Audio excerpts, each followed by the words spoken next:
Breaking sonic attacks against American diplomats reach terrifying proportions. Trump ready to take extreme action.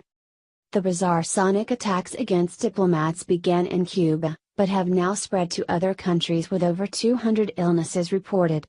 It all started in the fall of 2016 when diplomats at the United States Embassy in Cuba reported some hearing loss and mild brain damage after hearing unusual and puzzling sounds.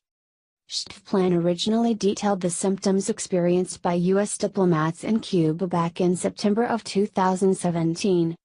Several of the affected diplomats were recent arrivals at the embassy, which reopened in 2015 as part of Barack Obama's reestablishment of diplomatic relations with Cuba.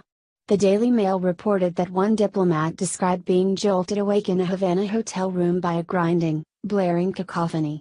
When he moved a few feet across the room, the noise stopped. When he got back into bed, the agonizing sound hit him again, as if, he told doctors, he had walked through some invisible wall cutting straight down the middle of his room. But now, the sonic attacks have progressed beyond Cuba. Other embassies have now reported the debilitating conditions of diplomats. The U.S. State Department has remained all but silent on the issue as well, other than to characterize their suspicion as unknown sonic attacks targeted U.S. diplomats, according to W&D. Diplomats in at least 7 cities in 4 different countries have sought testing for strange symptoms. The victims' symptoms include hearing loss, dizziness, tinnitus, balance problems, visual difficulties, headaches, fatigue, cognitive issues and sleeping problems. The latest incident occurred in conjunction with President Trump's recent visit with Kim Jong-un. As Trump is heading to Singapore for the historic summit with North Korea's leader, a State Department diplomatic security agent who was part of the advance team reported hearing an unusual sound he believed was similar to what was experienced by U.S. diplomats in Cuba and China who later became ill.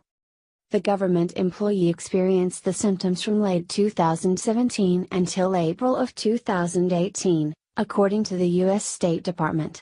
The employee was sent to the United States for further evaluation. On May 18, 2018, the embassy learned that the clinical findings of this evaluation matched mild traumatic brain injury, MTBI. Jenny Lee, U.S. Embassy spokesperson in Beijing, told Gizmodo by email. The Chinese government has assured us they are also